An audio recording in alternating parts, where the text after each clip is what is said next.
Hey guys, tonight we begin with the surprisingly complex and deeply misunderstood world of sloths, those hanging masters who've perfected the art of living slowly in a forest that never stops moving. While everyone thinks they're just lazy, the truth is, sloths have developed one of nature's most sophisticated survival strategies through millions of years of patient evolution. So before you get comfortable, take a moment to like the video and subscribe, but only if you genuinely enjoy what I do here, and let me know in the comments where you're tuning in from and what time it is for you. It's always fascinating to see who's joining us from around the world. Now dim the lights, maybe turn on a fan for that soft background hum, and let's ease into tonight's journey together. Your education begins immediately and consists primarily of advanced hanging techniques. This sounds simple, but you quickly discover that there's hanging, and then there's hanging. There's the casual weekend hang, the professional all-day hang, the dramatic upside-down hang, and the artfully casual sideways hang that makes other animals think you might actually be dead. Your mother demonstrates each technique with the patience of someone who has literally all the time in the world. Which, granted, she does. Her lessons are delivered in what you'll come to recognize as classic sloth teaching style. Long periods of silent demonstration, interrupted by the occasional meaningful look. The key, she seems to say without actually saying anything, is to make it look effortless while secretly using every muscle in your body. The casual weekend hang, for instance, requires a deceptively complex arrangement of limbs that appears random but is actually engineered for maximum comfort with minimum energy expenditure. Your mother can maintain this position for what you're pretty sure is geological time, occasionally shifting her weight with the kind of micro-movements that suggest she's either deeply comfortable or slowly fossilizing. You attempt to copy her technique and immediately discover that what looks like relaxed hanging is actually a full-body workout disguised as leisure activity. Your muscles, apparently unprepared for this level of sustained tension, begin to protest within minutes. Your mother observes your struggle with the expression of someone watching a particularly slow-motion train wreck. The professional all-day hang is even more challenging. This is the hanging equivalent of business attire. It needs to look presentable while providing the structural support necessary for extended periods of consciousness. Your mother has perfected a grip that distributes her weight so evenly across multiple contact points that she could probably hang there through a minor earthquake without adjusting her position. Your attempts at the professional hang result in what can charitably be called enthusiastic failure. You manage to achieve something that resembles the correct position for approximately 30 seconds before your inexperienced claws lose their grip, and you find yourself dangling from a single toe, rotating slowly like a furry disco ball. But it's the dramatic upside-down hang that truly separates the amateur hangers from the professionals. This advanced technique requires not just physical strength, but a certain philosophical acceptance of the world being literally upside down. Your mother demonstrates this with the casual confidence of someone for whom inverted existence is just another lifestyle choice. From her upside-down position, she surveys the forest with the same calm attention she brings to everything else. Blood flow, you realize, is apparently optional for sloths. Gravity seems to have reached some sort of gentleman's agreement with your species that allows for this kind of casual defiance of basic physics. Your own attempts at the dramatic upside-down hang are less philosophical and more panic-inducing. The world looks entirely different when viewed from this angle, and not necessarily in a good way. What seemed like a reasonable distance to the ground suddenly appears alarmingly finite. Your inner ear, unprepared for this orientation, sends confused signals that make you feel like you're falling even when you're perfectly secure. The artfully casual sideways hang might be the most sophisticated technique in your mother's repertoire. This is the hanging equivalent of looking effortlessly put together while secretly being held together by caffeine and willpower. It requires precise balance, strategic muscle tension, and the kind of spatial awareness that comes only from years of practice. When your mother demonstrates the sideways hang, she achieves a position that looks both completely natural and subtly impossible. She appears to be defying at least two laws of physics while maintaining the relaxed demeanor of someone reading a particularly engaging novel. Other forest animals have been known to pause in their daily activities just to figure out how she's managing to stay horizontal without any visible means of support. Your attempts at replicating this technique result in what you'll later remember as the Great Sideways Disaster of Week 2.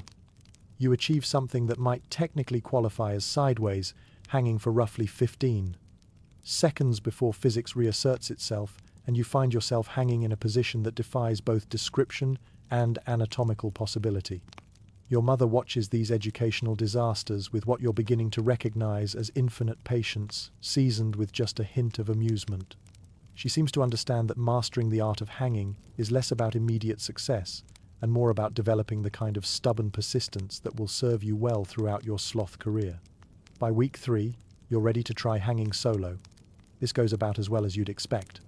Your first attempt at transferring from your mother to an adjacent branch results in what can generously be called a learning experience, and less generously called dangling by one claw while swaying gently in the breeze, like a furry pendulum.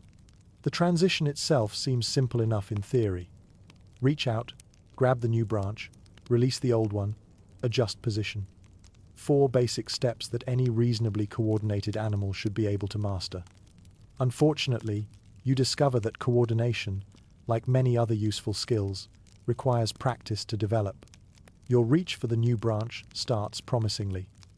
The target is clearly within range, the angle seems reasonable, and your mother has positioned herself to provide what appears to be moral support.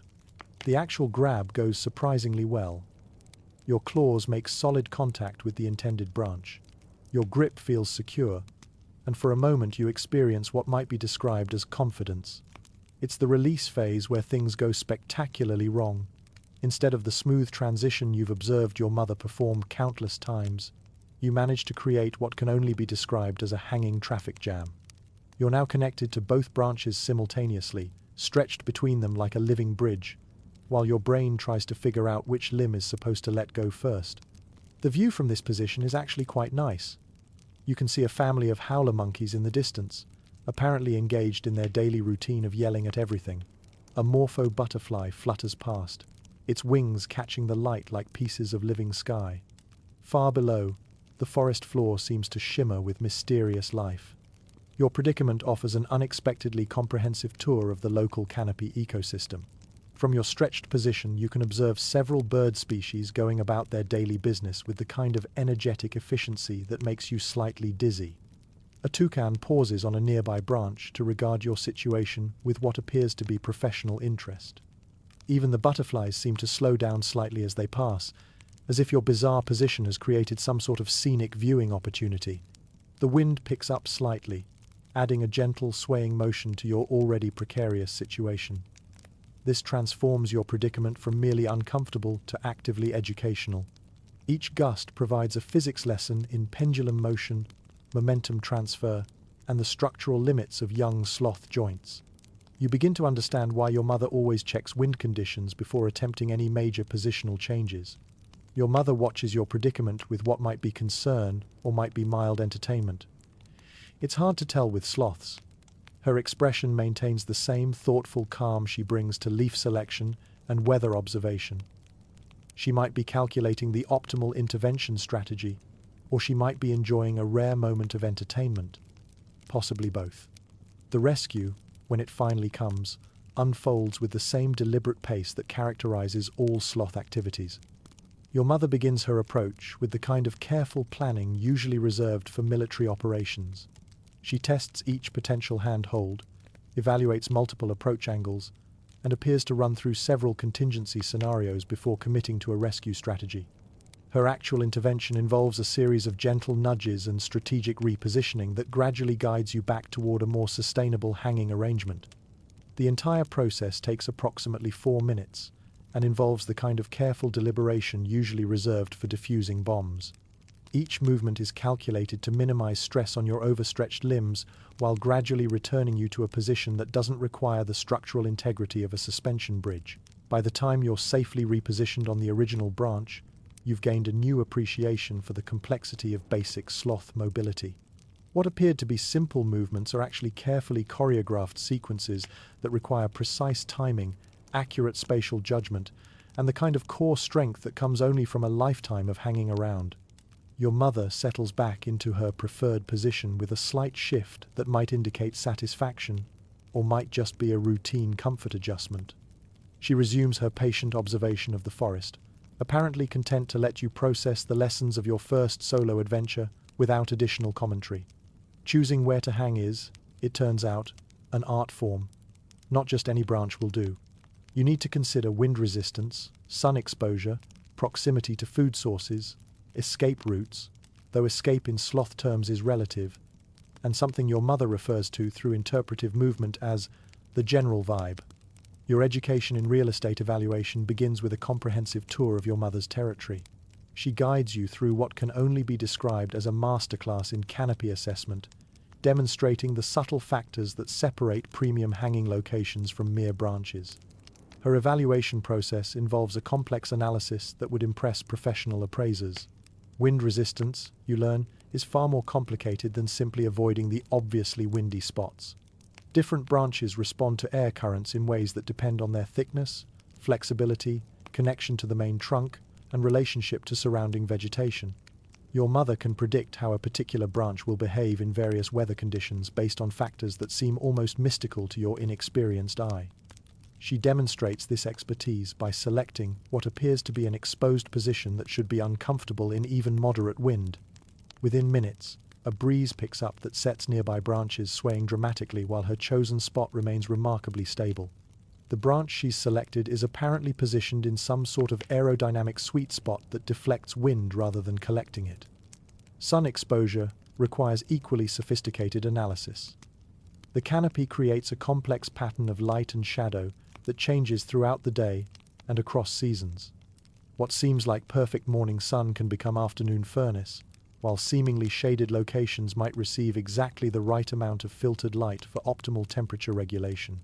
Your mother's preferred morning spot receives what appears to be precisely calibrated illumination, enough warmth to encourage alertness without the harsh intensity that would require frequent position adjustments. She's somehow identified a location where the natural architecture of leaves and branches creates perfect solar management without any effort on her part.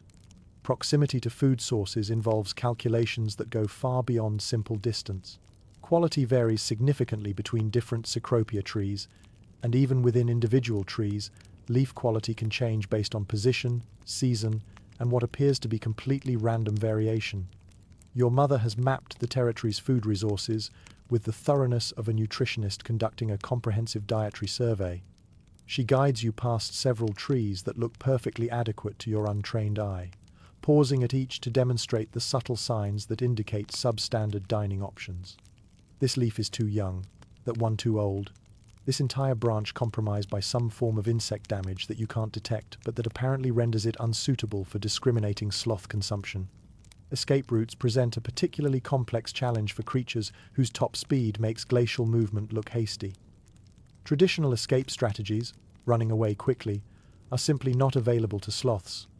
Instead, your mother has developed what can only be described as strategic disappearing, positioning herself so that potential threats will overlook her presence or lose interest before discovering her location. Her escape planning involves identifying branches that offer maximum camouflage potential, alternative routes that don't require rapid movement, and positions that allow for the kind of perfect stillness that makes sloths effectively invisible to predators accustomed to tracking moving prey. It's less about quick getaways and more about never being found in the first place. But it's the general vibe assessment that proves most challenging to understand. This appears to involve factors that go beyond mere physical characteristics and into some sort of intuitive evaluation of a location's overall suitability. Your mother can reject apparently perfect hanging spots for reasons that seem to exist entirely in some sixth sense, developed through years of canopy living. Your first solo branch selection is a disaster. You choose a lovely-looking spot with excellent views and what seems like optimal hanging angles. The branch appears sturdy, the position offers good sun exposure, and nearby food sources seem adequate. By every criterion you can identify, it represents a reasonable choice for extended hanging. Within an hour, you discover it's directly in the path of a particularly aggressive troop of spider monkeys who seem to view your presence as either an invasion or entertainment. Your excellent views apparently extend in both directions, making your position highly visible to every passing animal with opinions about sloth real estate choices. The spider monkeys arrive like a traveling circus that's confused volume with entertainment value. They don't attack, exactly. They just comment, loudly, and at length, in monkey. Their critique of your location selection is delivered in the kind of high-energy performance style that makes your head spin and your grip tighten reflexively. The commentary appears to cover multiple aspects of your branch selection process, your hanging technique, your general approach to canopy living, and possibly your ancestry. While you don't speak monkey, the tone suggests that their review would not be favorable if translated into any known language. You endure this critique of your real estate choices with as much dignity as someone hanging upside down can muster, which is surprisingly quite a lot. Sloths, you're discovering, have a natural capacity for maintaining composure under circumstances that would cause other animals to flee in panic. Your slow-motion lifestyle apparently includes slow-motion emotional responses that allow you to weather even the most energetic criticism with philosophical calm. The monkey's attention span fortunately proves limited. After approximately 20 minutes of intensive commentary, they appear to exhaust their material and move on to harass something with a faster response time. Their departure is as dramatic as their arrival, involving impressive acrobatic displays and the kind of high-volume discussion that suggests they're already planning their next critical review. You make a mental note. Location, location, location. Apparently, the real estate principles that apply to human endeavors extend to sloth territory selection as well. Visibility works both ways, and what seems like a strategic advantage can quickly become a tactical liability when you're sharing the neighborhood with opinionated primates. Your introduction to leaves is a revelation, though not necessarily a pleasant one. It turns out that the Cecropia leaves that make up the bulk of your future diet have roughly the nutritional value of wet cardboard and about the same flavor profile. Your digestive system, however, seems delighted by this development and settles in for what will become a lifelong relationship with the world's slowest metabolism. The transition from milk to solid food represents your first major lifestyle change, and your body approaches it with the same deliberate pace that characterizes all sloth activities. Where other young animals might adapt to new diets within days or weeks, you embark on what appears to be a months-long process of gradual dietary adjustment that involves careful evaluation of every new food experience. Your mother demonstrates proper leaf selection with the kind of focused attention usually reserved for wine tasting. She approaches each potential meal with systematic thoroughness, beginning with visual inspection that covers color, size, shape, and what appears to be some sort of aesthetic evaluation that remains mysterious to your inexperienced palate. The sniffing phase involves a comprehensive aromatic analysis that can last several minutes per leaf. Your mother's nostrils work with the precision of laboratory instruments, detecting subtle chemical signatures that apparently convey crucial information about nutrition, freshness, and suitability for sloth consumption. Her expressions during this process suggest that leaves communicate a surprising amount of information to properly trained senses. She occasionally rejects perfectly good-looking leaves for reasons that seem entirely mystical. A leaf that appears identical to one she selected enthusiastically just moments earlier will be dismissed with what can only be described as disdain. The criteria for these decisions remain opaque, suggesting that leaf evaluation is either a highly sophisticated science or a form of culinary art that requires years to master. When she finally selects a leaf, she chews it with the thoughtful expression of someone composing poetry. Each bite is processed with deliberate attention, as if she's extracting not just nutrition but some deeper understanding from the experience. Her chewing rhythm maintains the same unhurried pace that characterizes all her activities, suggesting that proper leaf consumption cannot be rushed. You try to emulate this approach with results that are initially discouraging. Your first leaf tastes like bitter green disappointment with hints of rainwater and regret. The texture suggests that someone has tried to make food out of materials that were never intended for consumption. Your mouth, unprepared for this assault on conventional notions of palatability, sends confused signals that question your species' evolutionary choices. Your mother nods approvingly. Apparently, you're getting it. The chewing process proves surprisingly complex for something that seems so fundamentally simple. Each leaf requires extensive mechanical processing to break down the tough cellular structure and release whatever nutrients might be hiding within the fibrous matrix. Your jaw muscles, previously employed only for the relatively simple task of nursing, suddenly find themselves recruited for what amounts to a full-time industrial grinding operation. The actual swallowing presents its own challenges. These leaves, you discover, have apparently been designed by evolution to resist digestion. They seem determined to maintain their structural integrity even when subjected to comprehensive mechanical breakdown. Each swallow requires the kind of deliberate effort usually associated with consuming objects that were never meant to be food. Your stomach's response to this new dietary regime suggests either enthusiasm or confusion, possibly both. The gurgling sounds that emerge from your digestive system create a complex symphony that seems to involve multiple internal organs in animated discussion about processing strategies. Your metabolism, apparently delighted by the challenge, settles into what you'll come to recognize as its permanent low-power mode. The aftermath of your first solid meal provides an education in the realities of sloth nutrition. Energy levels that you didn't realize you possessed seem to disappear entirely, replaced by a profound sense of satisfaction mixed with the kind of drowsiness usually associated with major medical procedures. Your body, apparently, has decided that processing this meal will require most of your available resources for the foreseeable future.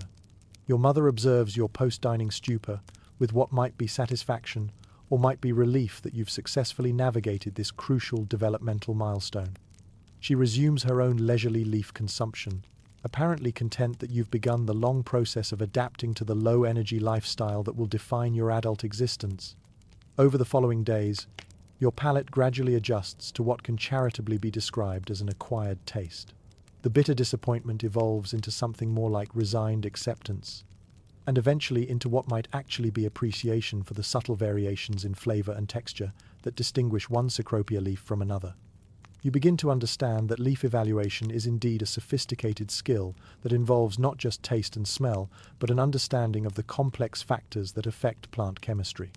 Season, weather, soil conditions, and what appears to be random variation all contribute to significant differences in the dining experience offered by apparently identical leaves. Your mother's mystical selection process begins to make sense as you develop your own sensitivity to these subtle variations. Leaves that look perfectly acceptable to your inexperienced eye reveal themselves as inferior dining options when subjected to proper evaluation. Your palate, slowly adapting to its new responsibilities, begins to detect the chemical signatures that distinguish premium foliage from mere vegetable matter. The rhythms of sloth dining become part of your daily routine. Long periods of careful selection followed by extended chewing sessions that can stretch for what seems like hours. Your jaw muscles develop the kind of endurance usually associated with professional athletes, while your digestive system settles into the patient, methodical processing that will characterize your relationship with food for the rest of your life. By the end of your first month of solid food, you've developed what might be called a professional approach to leaf consumption. Your selection process, while still lacking your mother's sophistication, involves genuine evaluation rather than random sampling.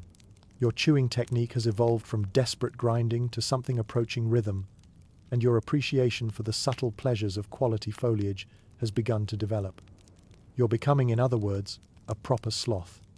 The transition feels both natural and slightly surreal, as if you've discovered that you were always meant for a lifestyle that prioritizes careful consumption over quick gratification, thorough evaluation over hasty decisions, and the kind of patient appreciation that transforms simple survival into something approaching art. Adolescence hits you like a very slow-moving truck. One day you're content to hang around, literally, with your mother, and the next you're seized by an inexplicable urge to hang around somewhere else.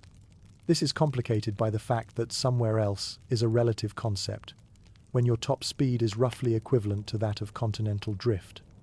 The change doesn't arrive as a sudden revelation, but rather as a gradual awareness that creeps over you like moss growing on a particularly stationary rock. You begin to notice that your mother's territory, once vast and full of possibilities, now feels somehow limited.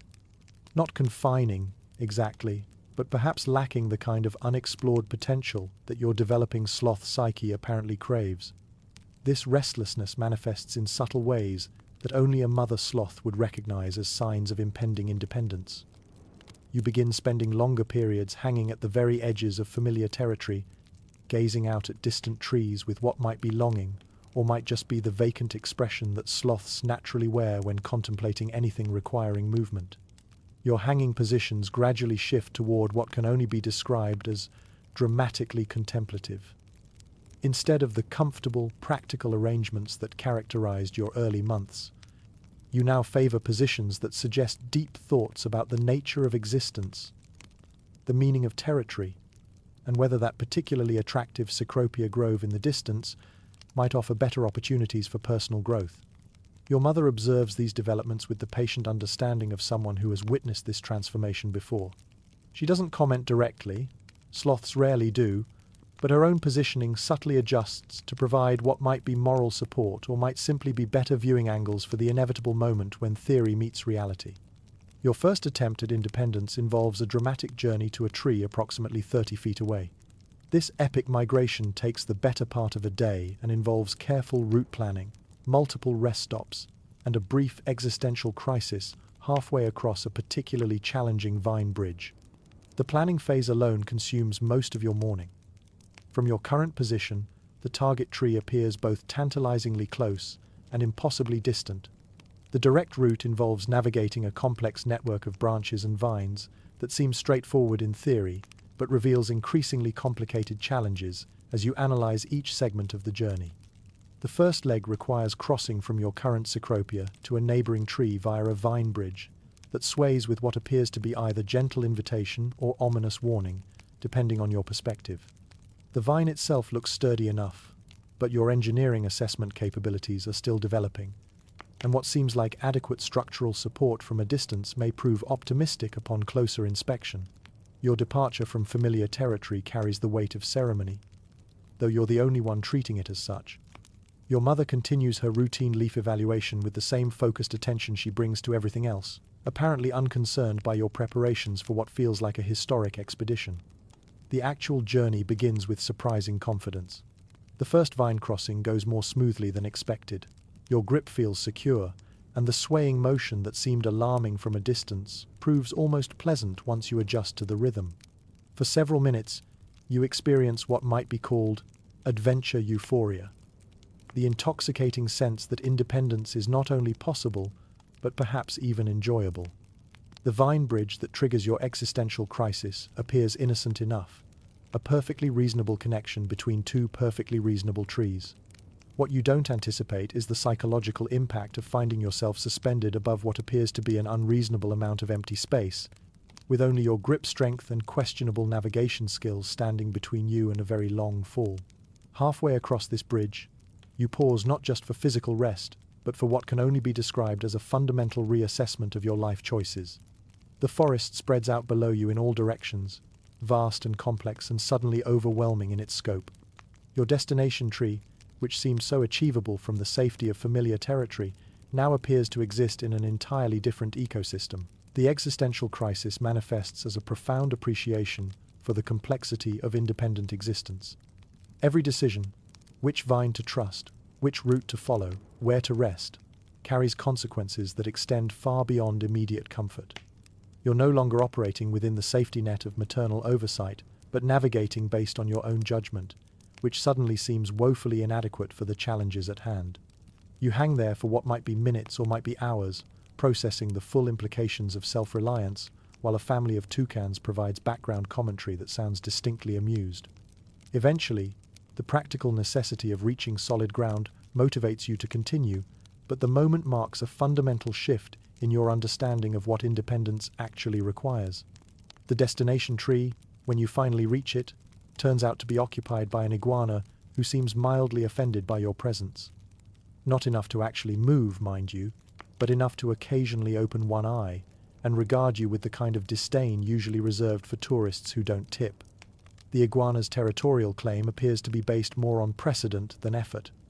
It has clearly been occupying the prime real estate of this tree for some time, having achieved the kind of perfect basking position that suggests either excellent planning or remarkable luck. Its reaction to your arrival suggests that it views your presence as a disruption to what was previously a very satisfactory arrangement. Your attempt to share the tree results in a fascinating study in interspecies diplomacy. Neither of you is inclined toward direct confrontation. Iguanas and sloths both subscribe to the philosophy that most problems will resolve themselves if ignored long enough. Instead, you engage in a subtle dance of position adjustment and meaningful pauses that gradually establishes an acceptable coexistence protocol. The iguana maintains its claim to the premium basking spots, while graciously allowing you access to what might be called the economy seating areas of the tree. This arrangement works surprisingly well, though you can't shake the feeling that you're being evaluated as a house guest who might be acceptable for short visits but wouldn't be welcome for extended stays. The canopy, you discover, is a three-dimensional highway system designed by someone with a questionable grasp of traffic flow. There are express routes, thick branches that sway alarmingly, local connections, networks of vines that may or may not support your weight, and what can only be described as scenic routes, paths that take you on extended tours of the rainforest whether you want them or not. Your education in canopy navigation begins with the sobering realization that what looks like a coherent transportation network from a distance dissolves into chaos when you actually try to use it. The forest architects, whoever they were, apparently prioritized aesthetics over functionality, creating a system that's undeniably beautiful but frequently impractical for anything resembling efficient travel. The express routes, those thick primary branches that connect major trees, seem designed for speed and efficiency. Unfortunately, they're also designed for animals with better balance and more flexible risk tolerance than your species typically possesses. What appears to be a convenient highway often turns out to be more like a roller coaster operated by trees with a mischievous sense of humor. Your first attempt at express route travel provides a comprehensive education in the physics of branch oscillation. The thick limb that seemed so stable from your starting point begins to sway with increasing amplitude as you move toward its far end, creating a motion that can charitably be described as dynamic and less charitably described as nauseating. The swaying motion follows a complex pattern that seems to amplify with each step, transforming what started as gentle movement into something resembling a very slow earthquake. Your inner ear, unprepared for this level of motion while hanging upside down, sends increasingly urgent signals suggesting that perhaps this wasn't your best navigation choice. Local connections, the vine networks that create shortcuts between express routes, offer their own unique challenges. These organic cables vary wildly in their structural integrity, age, and enthusiasm for supporting sloth-sized loads. What appears to be a robust transportation option can prove to be more of a suggestion than an actual pathway. Your vine evaluation skills develop through a combination of careful observation and occasional terrifying practical experience. You learn to assess tensile strength through visual inspection, to identify the signs of age-related deterioration that might compromise structural integrity, and to recognize the subtle differences between vines that will support your weight and those that are merely optimistic about their load-bearing capabilities. The scenic routes, meanwhile, seem to exist primarily to remind you that the forest has its own sense of humor. These pathways invariably lead you on elaborate tours of rainforest attractions that you never intended to visit, often depositing you in locations that bear no resemblance to your intended destination. Your sense of direction is, charitably speaking, still developing. What you think is a direct route to a promising grove of cecropia trees turns out to be a scenic tour of half the rainforest, including an unscheduled stop at a strangler fig that houses what appears to be the world's loudest family of parrots. The navigation error begins with what seems like a simple miscalculation. The cecropia grove appears to be located in a clear line of sight from your starting position, requiring what should be a straightforward journey across familiar terrain. Your route planning involves identifying what appear to be obvious waypoints and connecting them through the most direct available pathways. Unfortunately, your understanding of direct proves to be somewhat different from the forest's interpretation of efficient travel. Each seemingly obvious connection leads to another decision point that wasn't visible from your original vantage point. What appeared to be a single choice multiplies into dozens of micro-decisions, each of which compounds the potential for navigational drift. The strangler fig that becomes your unintended destination represents a masterclass in forest architecture that you're not entirely prepared to appreciate. This botanical marvel has achieved what can only be described as aggressive hospitality, having gradually consumed its host tree while creating a complex multi-level environment that supports an impressive variety of wildlife. The parrots that have claimed this particular strangler fig as their headquarters seem to view your arrival as the highlight of their entertainment calendar. They provide a running commentary on your navigation skills in several languages, none of which you speak but all of which sound distinctly sarcastic. Their critique appears to cover not just your immediate navigational choices, but your general approach to forest travel. your hanging technique during movement, and possibly your overall life strategy. The commentary is delivered with the kind of energetic enthusiasm that suggests they've been waiting for exactly this kind of material to work with. You endure this with the kind of patient dignity that will serve you well throughout your life. Sloths, you're learning, possess a natural immunity to criticism delivered at high volume and rapid pace. Your slow-motion emotional responses allow you to process even the most enthusiastic mockery with philosophical calm. The parrot family's attention span, fortunately, proves finite. After what feels like an extended stand-up routine at your expense, they move on to other entertainment options, leaving you free to contemplate your navigational choices without additional commentary. At 8 months old, you encounter your first rival, another young sloth who has apparently claimed the exact tree you've been planning to call home. This leads to what historians will probably not record as the slowest standoff in natural history. The discovery of territorial competition comes as a genuine surprise. Your exploration of potential real estate has been conducted with the assumption that the rainforest contains unlimited prime locations, just waiting for discriminating sloths to claim them. The concept that someone else might have similar tastes in canopy accommodations simply hadn't occurred to you. Your first glimpse of the rival sloth creates a moment of cognitive dissonance that takes several minutes to resolve. The tree you've been approaching, a magnificent cecropia with excellent sun exposure, optimal branch architecture, and what appears to be a sophisticated natural drainage system, already contains what can only be described as a resident. The other sloth occupies what you had mentally designated as your preferred hanging spot with the kind of casual confidence that suggests long-term tenancy. Its positioning demonstrates either excellent taste or remarkable coincidence, having selected precisely the location that your own careful evaluation had identified as the premium real estate within this particular tree. Your approach to this territorial challenge reflects both your inexperience with conflict resolution and your species' natural inclination toward patience over aggression. Rather than the dramatic confrontation that might characterize other animals' territorial disputes, you find yourself engaged in what can only be described as a very polite standoff. The confrontation unfolds over the course of several hours. You approach the disputed tree with cautious determination, moving at what might be your maximum speed but appears to outside observers as roughly the pace of seasonal change. The other sloth watches your approach with the kind of intense focus usually reserved for chess grandmasters contemplating particularly complex endgames. Your rival's observation of your advance seems to involve comprehensive analysis of your hanging technique, your apparent confidence level, and possibly your overall worthiness as a territorial competitor.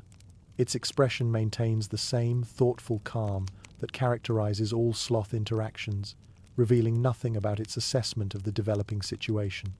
When you finally reach the tree, the actual territorial negotiation begins with what can only be described as aggressive hanging. This involves selecting positions that demonstrate your serious intent to claim space within the disputed territory, while maintaining the kind of dignity appropriate to inter-sloth diplomacy. You hang. He hangs. You hang more pointedly. He hangs with obvious territorial intent.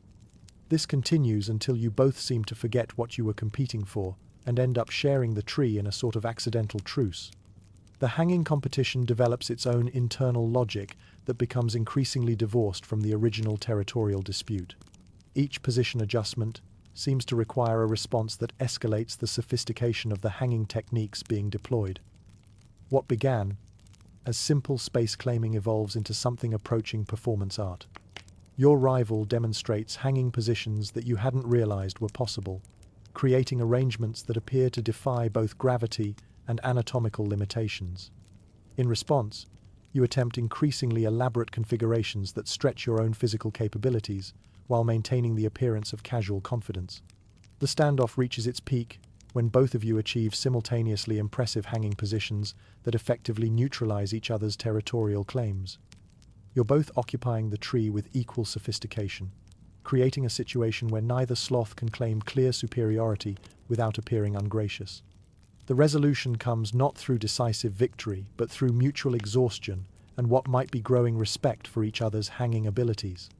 The territorial dispute gradually transforms into something more like a collaborative exploration of the tree's potential for supporting multiple residents.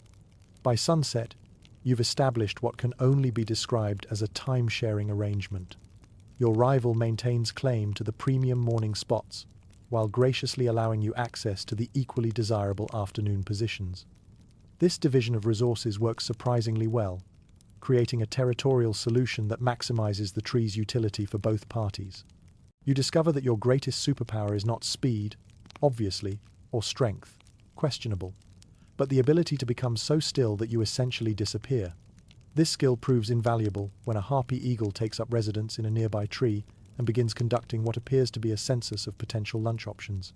The development of your camouflage abilities begins with the gradual realization that stillness, which you had previously considered simply a lifestyle choice, actually represents a sophisticated survival strategy.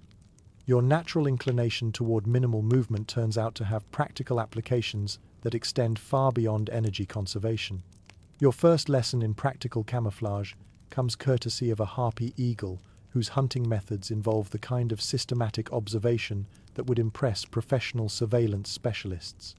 This magnificent predator establishes itself in a tree that provides excellent sight lines across your territory, beginning what appears to be a comprehensive catalogue of local wildlife options. The eagle's assessment process involves patient observation that rivals your own capacity for stillness. From its commanding position, it surveys the canopy with the kind of focused attention that makes every potential prey animal acutely aware of being evaluated. Its gaze seems to linger on each section of forest just long enough to identify anything that might represent a viable dining opportunity. Your first attempt at playing dead results in you actually falling asleep, which works out surprisingly well. This accidental demonstration of camouflage effectiveness provides a crucial insight into the relationship between stillness and invisibility in the forest ecosystem. The transition from conscious camouflage attempt to genuine sleep happens so gradually that you're not entirely sure when the boundary is crossed. One moment, you're carefully maintaining a position designed to blend with the surrounding foliage, and the next you're waking up several hours later to discover that the world has continued operating normally without your participation. You wake up several hours later to find that the world has continued spinning without you, a fact that you find oddly comforting. The forest sounds continue their familiar patterns, other animals go about their daily routines, and even the harpy eagle has apparently found more interesting subjects for its attention. The eagle, meanwhile, has moved on to scrutinize a family of monkeys who are far too energetic to make convincing statues. Their constant motion and vocal commentary make them highly visible targets that capture and hold predatory attention in ways that your stillness completely avoids. You make another mental note. Sometimes the best action is no action at all. This principle, which seems to contradict conventional wisdom about survival requiring active defense, proves surprisingly effective in the forest environment, where movement often equals visibility, and visibility often equals vulnerability. Your camouflage education continues through a series of encounters that test and refine your ability to achieve effective invisibility. Each predatory threat provides an opportunity to experiment with different aspects of stillness, from basic position holding to more sophisticated techniques that involve controlling breathing, minimizing scent production, and achieving the kind of mental stillness that eliminates even subtle movement. You learn to differentiate between casual stillness and survival stillness, developing the ability to maintain positions for extended periods without the small adjustments that might catch a predator's attention. Your muscles adapt to support these extended holds, while your breathing becomes so controlled that you sometimes wonder if you've achieved some form of temporary hibernation. The psychological aspects of effective camouflage prove as important as the physical techniques. Successful invisibility requires a mental state that balances alert awareness with complete relaxation, maintaining readiness to respond to threats while avoiding the kind of tension that might create detectable movement. Your camouflage skills eventually develop to the point where you can effectively disappear in plain sight, becoming indistinguishable from the tree branches that support you. Other forest animals begin passing within feet of your position without detecting your presence, confirming that you've mastered one of the sloth's most crucial survival abilities. Perhaps the most challenging aspect of sloth life is the weekly pilgrimage to the forest floor for what naturalists politely call elimination activities. This journey, which other animals might complete in minutes, becomes for you an epic adventure fraught with danger and requiring careful strategic planning. The weekly descent represents the single most vulnerable period in your otherwise carefully protected existence. For 6 days of every week, you enjoy the relative safety of the canopy, where your camouflage abilities and strategic positioning provide effective defense against most threats. The 7th day requires abandoning these advantages for what can only be described as a necessary but terrifying exposure to ground-level predators. Your first solo descent is a masterclass in controlled terror. The journey begins with extensive reconnaissance conducted from the safety of your current position, involving careful observation of ground-level activity patterns, predator movement schedules, and what appears to be optimal timing for minimizing risk exposure.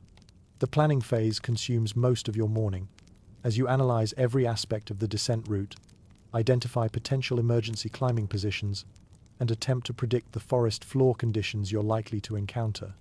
This strategic preparation reflects not paranoia but practical recognition that your ground-level mobility makes you particularly vulnerable to any threats that might arise during the expedition. Every foot of the journey down exposes you to potential predators who might not appreciate your commitment to bathroom privacy.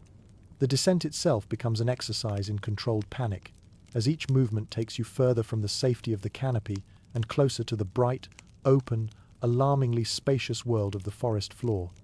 Your climbing technique during descent reflects the tension between necessary speed and safety considerations.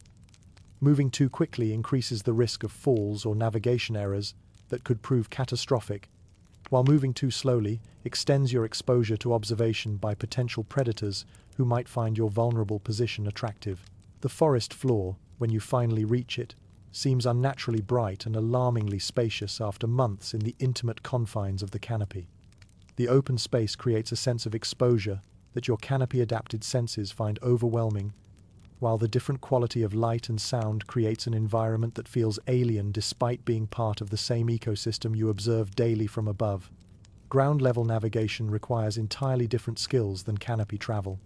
The forest floor presents obstacles and opportunities that have no equivalent in your aerial environment, while the changed perspective makes familiar landmarks appear foreign and potentially disorienting.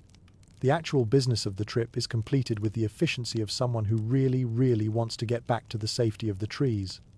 Your elimination activities are conducted with what can only be described as focused urgency, accomplishing the necessary biological functions while maintaining constant alertness for potential threats. The return journey is slightly faster, motivated by a growing awareness that you're essentially a sitting duck with exceptionally long claws. Your ascent technique reflects the accumulated tension of the entire expedition, combining maximum safe speed with the kind of determined climbing that suggests genuine motivation to reach sanctuary. The psychological relief of regaining canopy level proves almost as significant as the physical safety it provides. Your familiar aerial environment welcomes you back with the comfort of known territory, predictable escape routes, and the kind of three-dimensional security that ground-level existence simply cannot offer. Your successful completion of this weekly challenge marks an important milestone in your development toward full independence. The ability to manage the bathroom break expedition solo demonstrates not just physical capability, but the kind of strategic thinking and risk assessment that adult sloth life requires. Over time, your weekly descents develop into a refined routine that maximizes efficiency while minimizing risk exposure.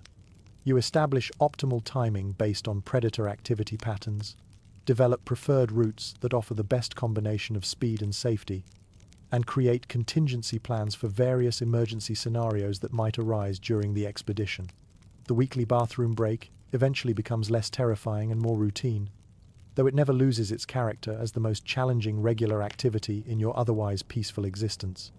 Each successful expedition builds confidence in your ability to manage the practical requirements of independent sloth life, while reinforcing your appreciation for the safety and comfort of your canopy habitat. By your second year, you've developed what can generously be called confidence, and more accurately described as a stubborn refusal to be intimidated by anything that moves faster than you do, which is everything. You've staked out a territory that encompasses roughly 12 trees and the connecting vine networks, a domain that provides everything a sloth could want: food, shelter, and multiple escape routes that you'll hopefully never need to use quickly. The transition from adolescent wanderer to territorial adult happens gradually, like most things in sloth life, but with an unmistakable sense of purpose that surprises even you. One day you're exploring the canopy with the casual curiosity of someone window shopping, and the next you're conducting what can only be described as a comprehensive real estate survey with the focused intensity of a professional appraiser. Your territorial ambitions begin modestly, with the identification of what you consider to be one particularly promising cecropia that offers excellent hanging opportunities and reasonable food security. This single tree becomes your anchor point, the foundation around which you begin to construct what will eventually become a sophisticated network of interconnected properties. The expansion process involves careful evaluation of adjacent trees based on criteria that have evolved considerably since your early, disastrous branch selection attempts. You now consider not just immediate amenities like sun exposure and leaf quality, but strategic factors such as escape route, diversity, weather protection potential, and what might be called neighborhood character. Your assessment of neighborhood character proves particularly sophisticated, involving detailed observation of local wildlife patterns, predator movement schedules, and the general social dynamics that will affect your daily quality of life. You've learned to identify the subtle signs that distinguish peaceful residential areas from high traffic zones that might prove exhausting for a sloth of your contemplative temperament. The vine networks that connect your properties receive special attention during the territorial establishment process. These organic highways represent the infrastructure that will determine whether your domain functions as a coherent territory or merely a collection of isolated trees. Your evaluation of vine quality has evolved to include not just immediate structural integrity, but long-term reliability and maintenance requirements. Some vines, you discover, require ongoing attention to remain viable transportation options. Others seem to maintain themselves with minimal intervention, representing the kind of low-maintenance infrastructure that appeals to your sloth sensibilities. The most valuable connections are those that provide multiple route options between key territories, creating redundancy that ensures continued mobility even if individual pathways fail. Your territory gradually expands to encompass roughly 12 trees and their connecting networks, a domain that represents the perfect balance between ambitious scope and manageable maintenance requirements. Each addition is carefully considered and strategically integrated into the existing structure, creating a territory that functions as a coherent whole rather than a random collection of properties. The final territorial boundaries reflect both practical considerations and what might be called aesthetic preferences. Your domain includes several trees that offer spectacular views of the surrounding forest, positions that serve no obvious practical purpose, but provide the kind of scenic beauty that makes daily life more pleasant. These luxury amenities suggest that even sloths appreciate the finer things in life. Your territory overlaps with that of an elderly male sloth, who seems to regard your presence as either amusing or irrelevant. He occupies the crown jewel of the local canopy, a massive cecropia with perfect sun exposure and what appears to be a penthouse-level branch arrangement. You spend considerable time contemplating how to diplomatically suggest a timeshare arrangement. The elderly male represents your first encounter with what might be called established authority in the canopy real estate market. His tenure in the premium location appears to date back to prehistoric times, or at least to a period when the tree was significantly smaller and the competition for prime hanging spots considerably less sophisticated. His reaction to your territorial expansion suggests either supreme confidence in his established position or complete indifference to the ambitions of younger sloths. He continues his daily routines with the same unhurried deliberation that characterizes all his activities, apparently unconcerned by your obvious interest in his prime real estate holdings. Your observation of his territory management techniques provides a masterclass in mature sloth administration. His daily schedule reflects the kind of refined efficiency that comes from years of experience, with each activity positioned for optimal timing and minimal energy expenditure. His leaf selection process has achieved a level of sophistication that borders on artistry, while his weather prediction abilities seem to operate on principles that remain mysterious to your less experienced eye. The contemplation of a timeshare arrangement occupies several weeks of careful consideration. Your proposal, when you finally formulate it, involves subtle position adjustments that suggest interest in collaborative territory management without directly challenging his established claims. This diplomatic approach reflects both respect for his seniority and practical recognition that direct confrontation would be unlikely to produce favorable results. The negotiation, when it finally happens, consists of a series of meaningful looks exchanged over the course of a week. These silent communications convey complex information about territorial boundaries, usage schedules, and the general parameters of peaceful coexistence. The conversation, such as it is, demonstrates the sophisticated diplomatic capabilities that sloths have developed for managing intergenerational property disputes. Eventually, he shifts slightly to one side of his preferred branch. This apparently constitutes a peace treaty, though no documents are signed and the terms remain deliberately vague. The gesture represents not surrender of territory, but acknowledgement of your legitimate interest in the area and willingness to accommodate shared usage under unspecified conditions. The resulting arrangement works surprisingly well, creating a situation where both parties benefit from the premium location without the stress of ongoing territorial conflict. Your access to the penthouse-level amenities is balanced by continued recognition of his senior status, while his established position is enhanced by the security that comes from having a reliable neighbor rather than an unknown competitor. You develop a sophisticated relationship with the rainy season that would impress meteorologists. You can predict rainfall 3 hours in advance based on subtle changes in air pressure, humidity, and the behavior of various bird species who seem to have their own weather network. Your meteorological education begins with the gradual recognition that weather in the rainforest operates according to principles that are both more complex and more predictable than you initially realized. What appears to be random precipitation patterns actually follows sophisticated cycles that can be decoded through careful observation of environmental indicators. The development of your weather prediction abilities starts with simple pattern recognition. You begin to notice that certain atmospheric conditions consistently precede rainfall, while other combinations of factors reliably indicate continued dry weather. These observations accumulate over time, creating a database of correlations that gradually evolves into genuine predictive capacity. Air pressure changes prove to be one of your most reliable indicators, though detecting these subtle shifts requires the kind of sensitivity that develops only through extended practice.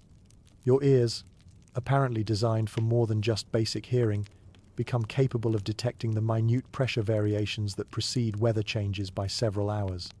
The sensation of changing air pressure registers as a subtle but unmistakable shift in the quality of atmospheric stillness.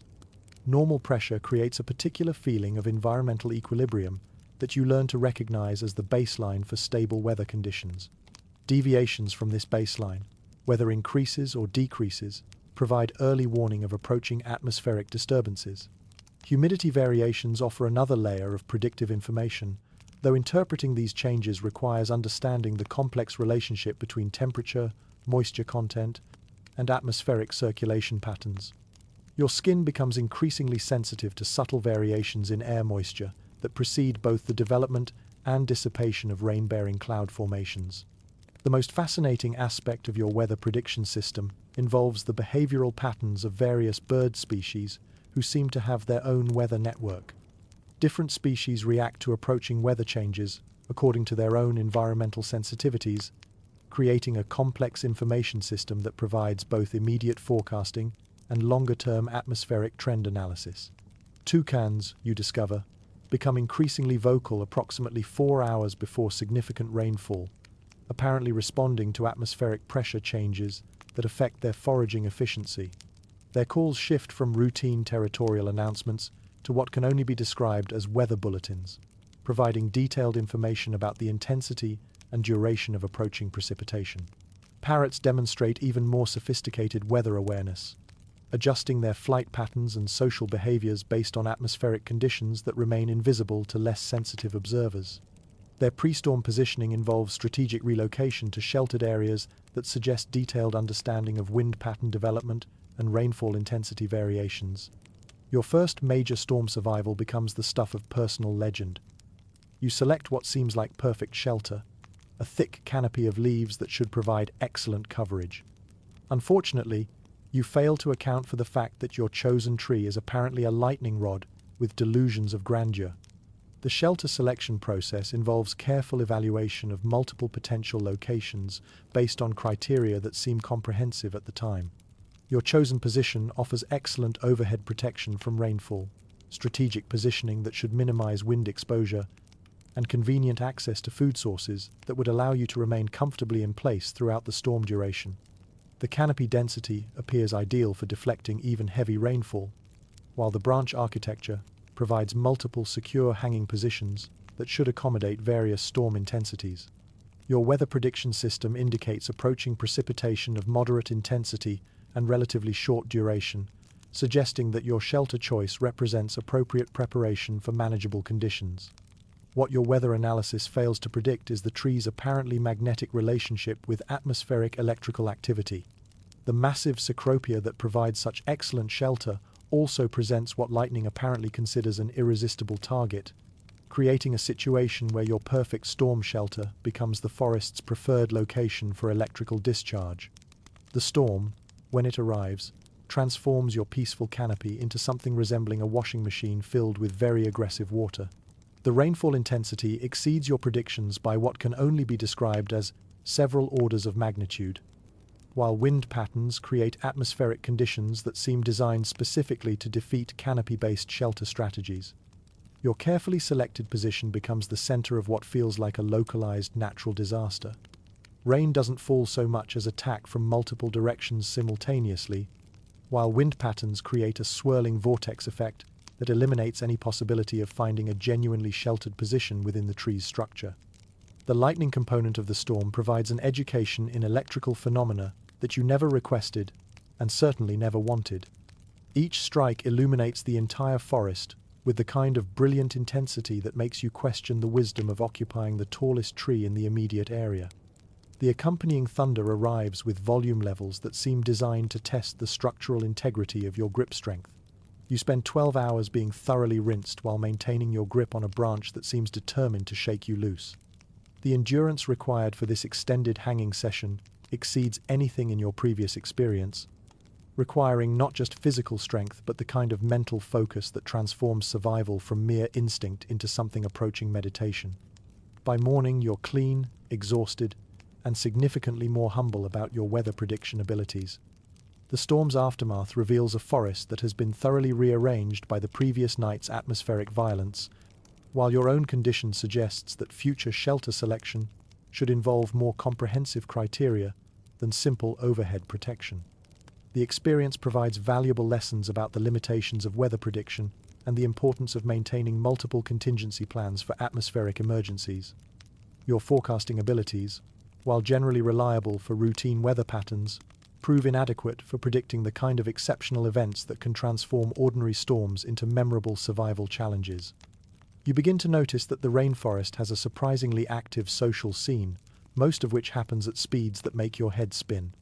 Monkeys network aggressively, birds maintain complex gossip chains, and even the butterflies seem to have more active social calendars than you do. The recognition of forest social dynamics comes as something of a revelation, suggesting that your contemplative lifestyle has perhaps caused you to overlook the complex interpersonal relationships that characterize rainforest community life. The canopy, you realize, functions not just as a collection of individual territories, but as a sophisticated social ecosystem with its own patterns of interaction, communication, and mutual influence. Monkey social networks prove particularly impressive in their complexity and efficiency.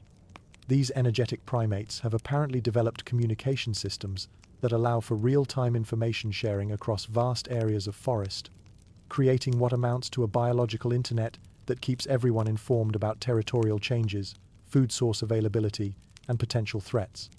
Their networking activities involve the kind of high-energy social interaction that would exhaust most other species. Monkeys appear to dedicate significant portions of their daily schedule to maintaining relationships, sharing information, and engaging in what can only be described as forest politics. Their conversations, while conducted in languages you don't speak, clearly involve complex negotiations and information exchanges that affect the entire community. Bird communication networks operate on even more sophisticated principles, involving not just local interactions but connections that span multiple forest regions. Different species appear to specialize in different types of information, creating a distributed intelligence system that provides comprehensive environmental monitoring and early warning capabilities. Toucans, you discover, serve as something like forest correspondents, gathering and disseminating information about territorial changes, resource availability, and social developments across wide geographic areas. Their territorial announcements contain layers of information that extend far beyond simple space, including detailed reports on local conditions that other species apparently use for their own decision-making processes. Even the butterflies, despite their apparently random flight patterns, participate in information networks that influence forest-wide behavioral patterns. Their movements, which seem chaotic to casual observation, actually follow sophisticated routes that facilitate data collection and distribution about flowering schedules, weather patterns, and other environmental factors that affect multiple species. Your own social interactions tend toward the philosophical. You engage in long, wordless conversations with a local toucan who seems to appreciate your willingness to listen to lengthy monologues about fruit quality and territory disputes. These conversations typically involve you hanging thoughtfully while the toucan provides commentary on forest politics. The relationship with the toucan develops gradually, beginning with simple proximity tolerance and evolving into what can only be described as genuine friendship. The toucan's initial wariness gives way to obvious comfort with your presence, while your own appreciation for its conversational abilities grows through extended exposure to its sophisticated environmental observations. These philosophical discussions typically unfold over several hours, with the toucan providing detailed analysis of current forest conditions, while you contribute the kind of thoughtful attention that seems to encourage increasingly complex commentary. Your role in these conversations involves not just listening but providing the kind of stable, focused audience that allows for extended intellectual exploration. The toucan's monologues cover a surprisingly wide range of topics, from detailed fruit quality assessments that would impress professional nutritionists to complex territorial dispute analyses that reveal sophisticated understanding of forest social dynamics. These presentations demonstrate intellectual capabilities that suggest genuine appreciation for having an audience capable of sustained attention. Your friendship with the toucan provides valuable insight into forest social structures that your solitary lifestyle might otherwise miss. The information shared during these conversations helps you understand the broader context of canopy community life, while the relationship itself demonstrates that interspecies friendship is not only possible, but can be genuinely enriching for all parties involved. You also develop a friendship of sorts with a family of coatis who have claimed the forest floor beneath your territory. They seem to find your weekly descents amusing and have taken to providing what might be protection or might be entertainment during your vulnerable bathroom breaks. The coati relationship begins with simple curiosity about your unusual bathroom habits, but gradually evolves into something that resembles genuine concern for your welfare during these vulnerable expeditions.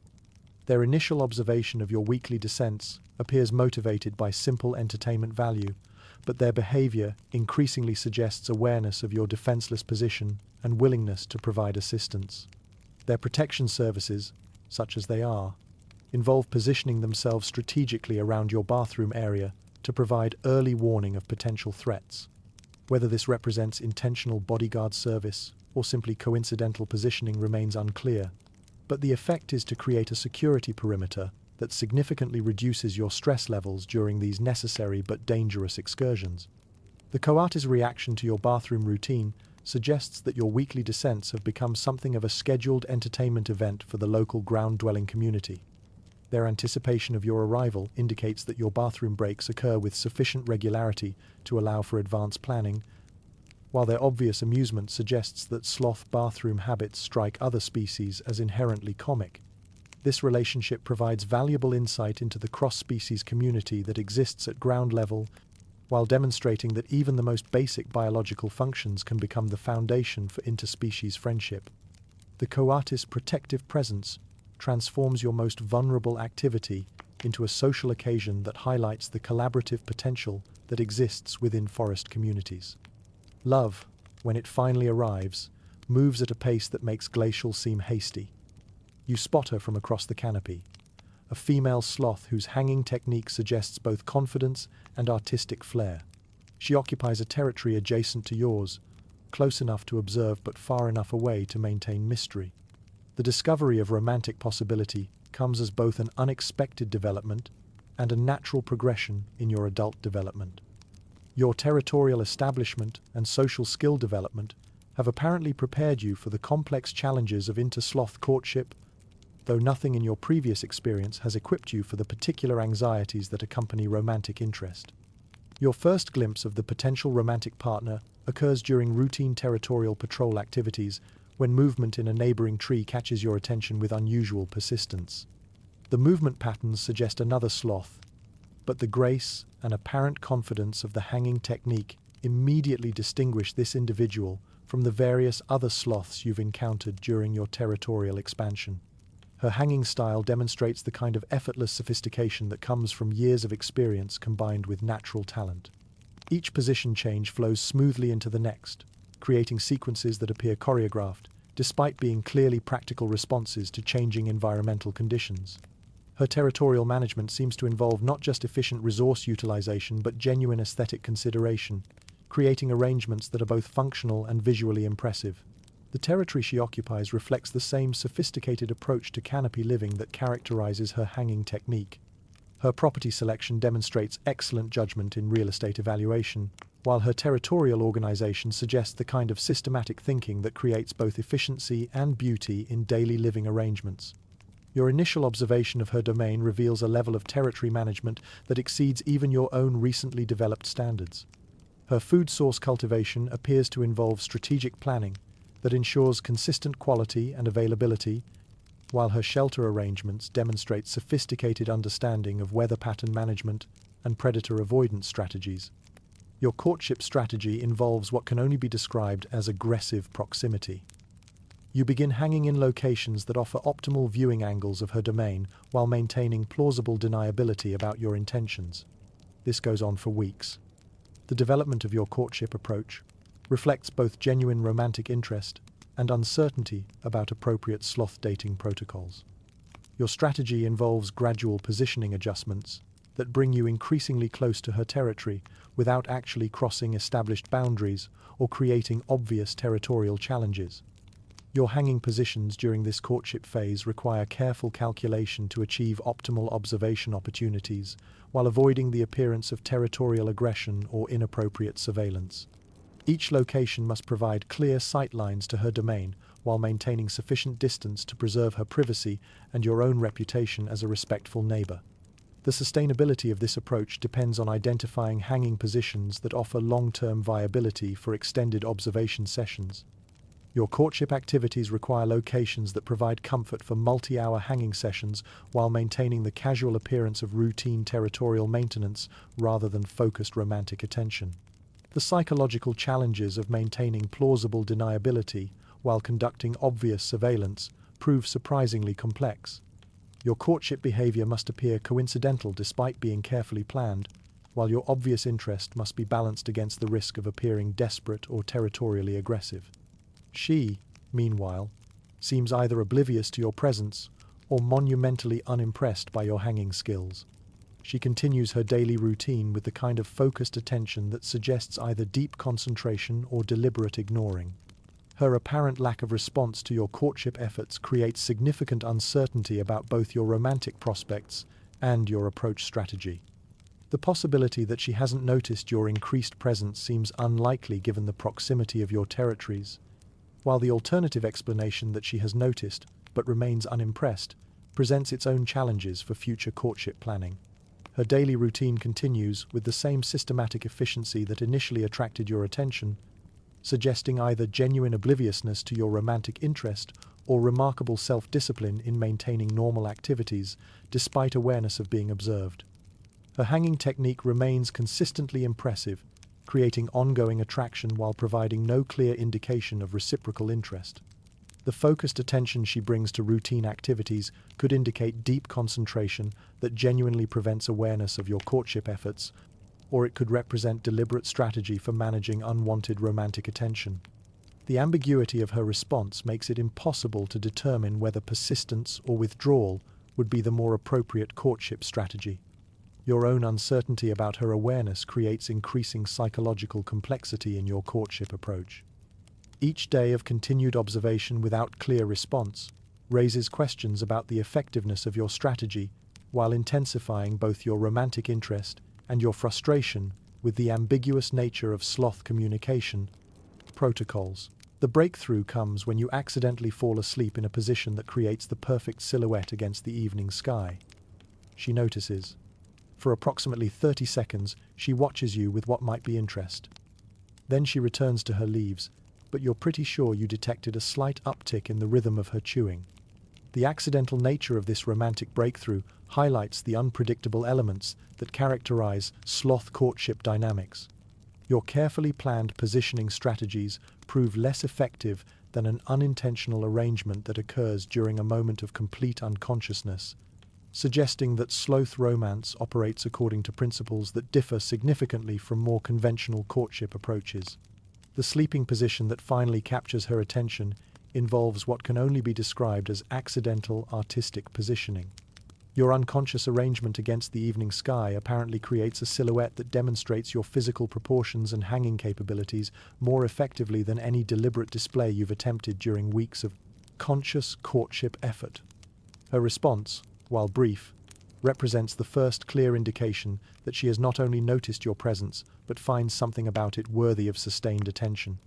The 30-second observation period suggests genuine interest rather than mere curiosity, while the timing during evening hours indicates that her attention was focused and deliberate rather than casual. The return to leaf consumption that follows this moment of attention could indicate either satisfied curiosity or strategic relationship management designed to avoid appearing too eager. The slight increase in chewing rhythm that you detect might represent unconscious excitement or could simply reflect coincidental changes in her digestive schedule. Despite the ambiguous nature of her response, this interaction represents significant progress in your courtship campaign. The confirmation that she is aware of your presence and capable of finding you interesting provides encouragement for continued romantic pursuit, while the brevity of her attention suggests that future success will require continued patience and strategic thinking.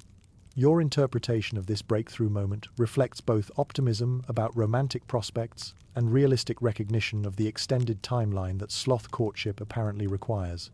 The slight uptick in chewing rhythm becomes the foundation for renewed courtship confidence, while the quick return to normal activities reminds you that sloth romance will continue to unfold at characteristically deliberate pace. You've become what lesser animals might call a neighborhood institution. Your territory has expanded to encompass the prime real estate of the local canopy, a domain that provides everything necessary for the sophisticated sloth lifestyle: premium hanging spots, diverse leaf options, and strategic positioning that allows you to observe forest politics without getting dragged into the drama. The transformation from ambitious young adult to established territorial authority happens with the same gradual inevitability that characterizes all major sloth life transitions.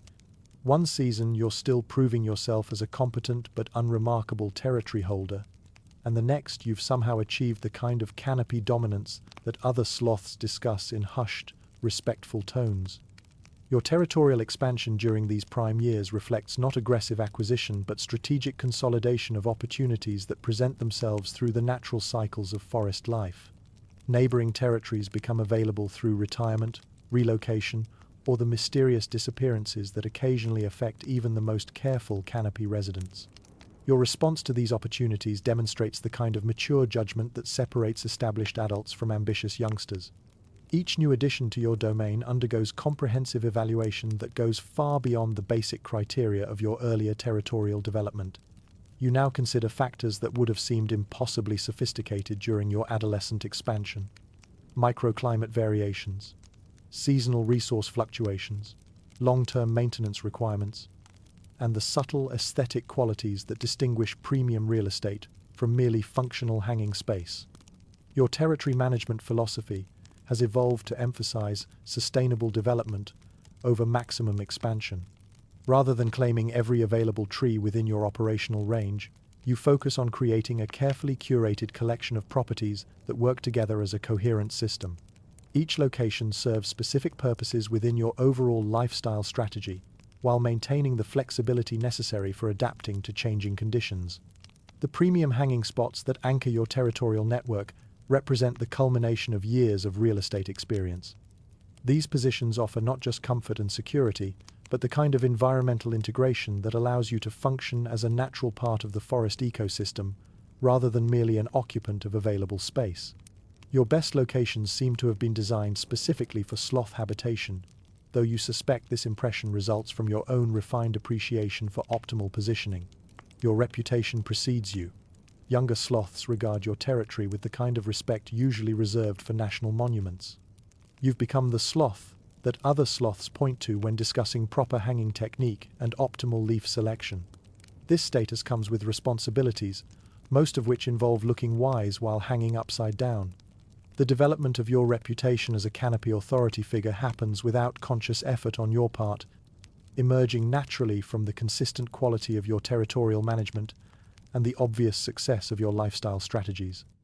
Younger sloths begin appearing at the edges of your domain with increasing frequency, apparently conducting observational studies of your daily routines. These unofficial apprentices maintain respectful distances while carefully documenting your hanging techniques, leaf selection processes, and general approaches to canopy living. Their attention is both flattering and slightly unnerving, creating a sense of responsibility for setting positive examples that you never explicitly requested but seem unable to avoid. Your status as a reference standard for proper sloth behavior extends beyond simple territorial management to encompass broader lifestyle philosophy. Other sloths apparently view your daily routines as demonstrations of optimal living strategies, leading to detailed analysis of everything from your weather prediction methods to your approach to interspecies diplomacy. The responsibility of serving as a role model for younger sloths requires conscious attention to maintaining the standards that earned your reputation. Your hanging technique must consistently demonstrate the principles you've developed through years of experience, while your territorial decisions need to reflect the kind of strategic thinking that validates other sloths' confidence in your judgment. Looking wise while hanging upside down proves surprisingly challenging, requiring the ability to project authority and competence while blood flows to your head and the world appears literally inverted. This skill develops through practice and necessity, as your advisory role often requires providing guidance while maintaining the hanging positions that demonstrate your technical expertise. The elderly male sloth who once shared your domain has retired to a smaller territory closer to the forest floor, a move that he presents as voluntary downsizing but which you suspect might be related to his increasing difficulty with the higher branches. You inherit his prime spot with appropriate ceremony, which consists of hanging there for several days while he watches approvingly from his new location. The transition of territorial authority from the elderly male represents a significant milestone in your own development, from established adult to senior community member. His retirement signals not just changing individual circumstances, but the natural progression of canopy leadership from one generation to the next. His presentation of the relocation as voluntary downsizing reflects the dignity with which mature sloths handle the inevitable limitations that accompany advanced age. Rather than acknowledging physical decline directly, he frames his move as a lifestyle choice that emphasizes convenience and reduced maintenance responsibilities over the prestige of premium positioning. Your observation of his increasing difficulty with higher branches provides valuable insight into the long-term challenges that await your own future development. His struggle with positions that once seemed effortless serves as a reminder that even the most accomplished sloths eventually face physical limitations that require adaptation of lifestyle strategies. The inheritance of his prime territorial position carries both practical benefits and symbolic significance. The location itself represents the culmination of optimal real estate development, offering amenities and strategic advantages that would be impossible to replicate through new territorial acquisition. The symbolic aspect involves recognition by the broader sloth community that you've achieved the status necessary for occupying such prestigious hanging real estate. The ceremonial transfer consists of hanging in the inherited position for several days while he observes from his new location, apparently ensuring that the transition maintains appropriate respect for the territorial history, while confirming your capability for managing such premium real estate. This ritual serves both practical and social functions, allowing you to assess the full potential of your new position while demonstrating community continuity through orderly succession. His approving observation from the new location suggests satisfaction with the transfer arrangement and confidence in your ability to maintain the standards he established during his own territorial tenure.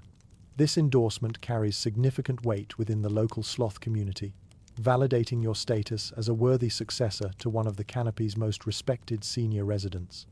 You've developed into something of a local meteorologist, Your weather predictions, based on years of careful observation and several memorable soakings, have achieved legendary accuracy among the forest community.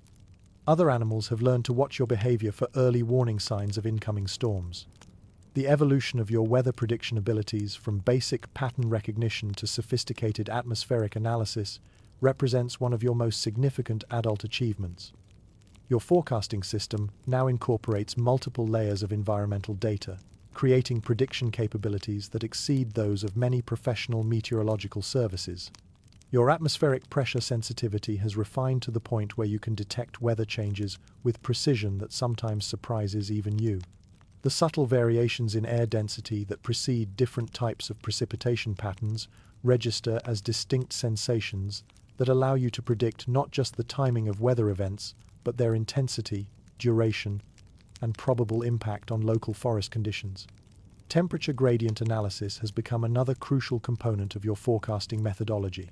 Your skin's sensitivity to microscopic changes in air temperature provides early warning of atmospheric instability that can develop into significant weather events hours before traditional indicators become apparent to less sensitive observers. Wind pattern interpretation now involves comprehensive analysis of air movement at multiple canopy levels, allowing you to predict not just surface weather conditions, but the complex atmospheric dynamics that determine how storms will affect different areas of the forest. Your understanding of wind behavior has evolved to include recognition of the subtle circulation patterns that precede various types of severe weather. The biological indicators that supplement your physical weather sensing have expanded to include detailed observation of dozens of species whose behaviors provide specific information about different aspects of atmospheric change. Your ability to interpret these biological weather signals has created a comprehensive environmental monitoring system that operates continuously without conscious effort. Your storm preparation routine has evolved into an art form.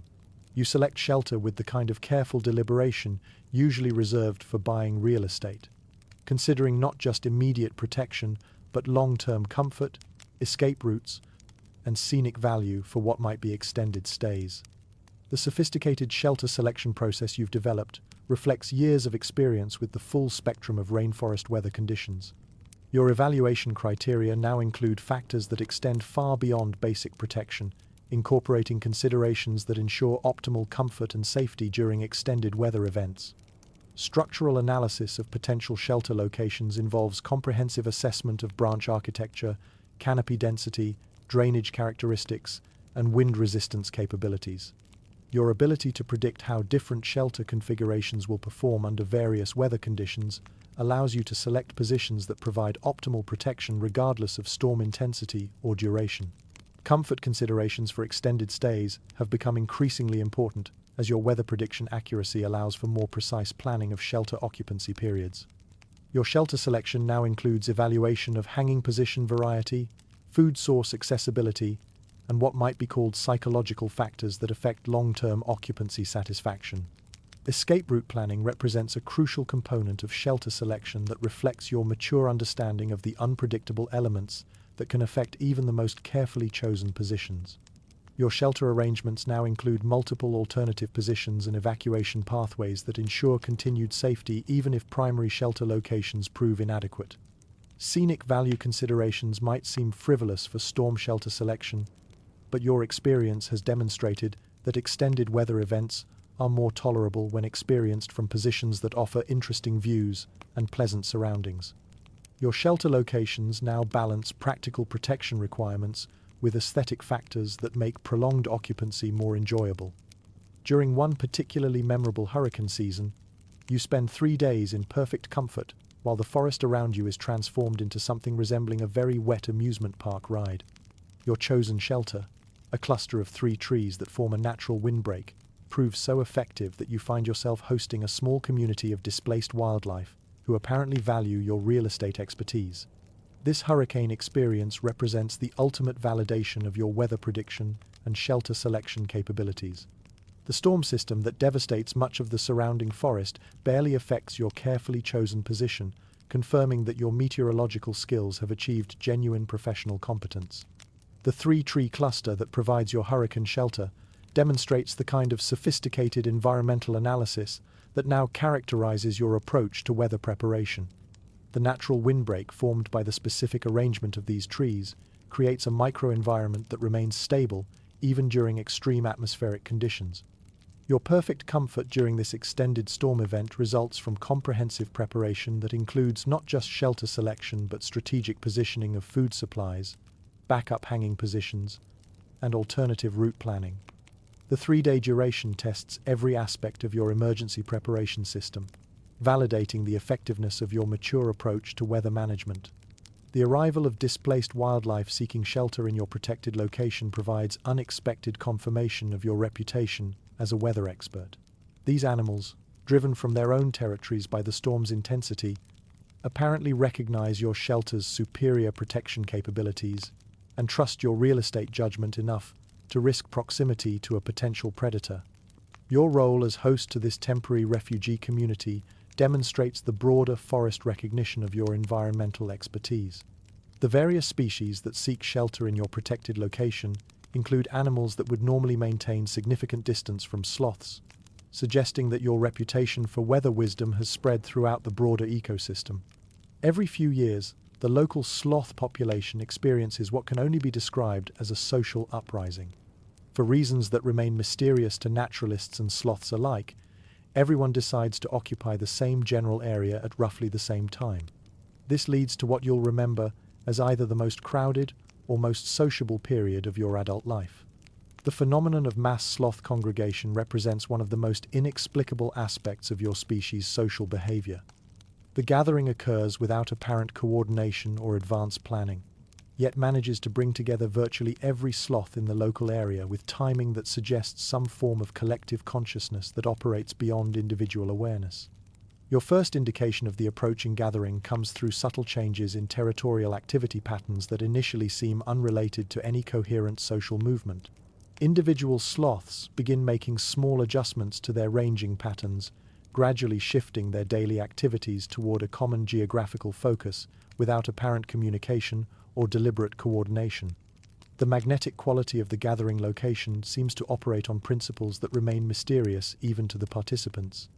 Your own movement toward the convergence area feels both voluntary and inevitable, as if you're responding to environmental cues that operate below the level of conscious decision-making. The gathering involves approximately 8 sloths in a space usually occupied by 2, resulting in a level of social interaction that borders on overwhelming. Conversations that might normally unfold over weeks are compressed into days. Territorial negotiations that typically require subtle positioning campaigns are handled through direct hanging space sharing. The population density achieved during the gathering creates social conditions that have no equivalent in normal sloth experience. The usual protocols of territorial respect and gradual relationship development become impossible to maintain when 8 adult sloths attempt to occupy space designed for significantly fewer residents. The acceleration of social interaction during the gathering requires adaptation of communication styles that normally operate on extended timescales. Conversations that would typically develop over weeks of gradual positioning adjustments and meaningful looks must be compressed into direct exchanges that feel almost frantic by sloth standards. Territorial negotiations during the gathering abandon the subtle diplomatic approaches that characterize normal sloth property management in favor of pragmatic sharing arrangements that prioritize functionality over traditional boundary recognition. The temporary suspension of normal territorial protocols creates social conditions that are both liberating and anxiety-provoking. Direct hanging space sharing represents perhaps the most dramatic departure from normal sloth social behavior, requiring levels of trust and cooperation that typically develop only through extended relationship building. The gathering environment makes these intimate arrangements necessary for basic functionality, creating enforced social bonding that accelerates relationship development. You find yourself unexpectedly popular. Your reputation for prime territory selection and weather prediction makes you something of a celebrity host. Other sloths defer to your branch choices and seek your opinion on everything from optimal hanging angles to leaf quality assessment. Your elevated status during the gathering reflects the broader recognition of your expertise in the practical aspects of canopy living that become crucial when multiple sloths must coexist in limited space. Your territory management skills and environmental knowledge prove invaluable for organizing the complex logistics of mass sloth cohabitation. The deference shown to your branch choices demonstrates how your reputation for real estate expertise translates into social authority during the gathering. Other sloths apparently trust your judgment about optimal positioning enough to subordinate their own preferences to your spatial organization decisions. Your role as advisor on hanging angles and leaf quality assessment reflects the specialized knowledge you've developed through years of experience and observation. The gathering creates opportunities to share this expertise with a broader audience while learning from the different approaches that other sloths have developed in their own territories. The celebrity status you achieve during the gathering provides insight into the hidden social hierarchies that exist within sloth communities. Your recognition as an authority figure suggests that individual reputation and expertise create informal leadership structures that become visible only during unusual social circumstances like mass gatherings. The gathering dissolves as mysteriously as it began, with everyone gradually dispersing back to their individual territories over the course of a month. You're left with what might be called fond memories and a slightly enhanced reputation in the local community. The dissolution of the gathering follows the same inexplicable principles that governed its formation, with participants gradually losing interest in collective activities and returning to their normal territorial patterns without apparent coordination or advance planning. The dispersal process unfolds with the same organic inevitability that characterized the original convergence. Your fond memories of the gathering reflect the unique social experiences that result from temporary suspension of normal sloth lifestyle patterns.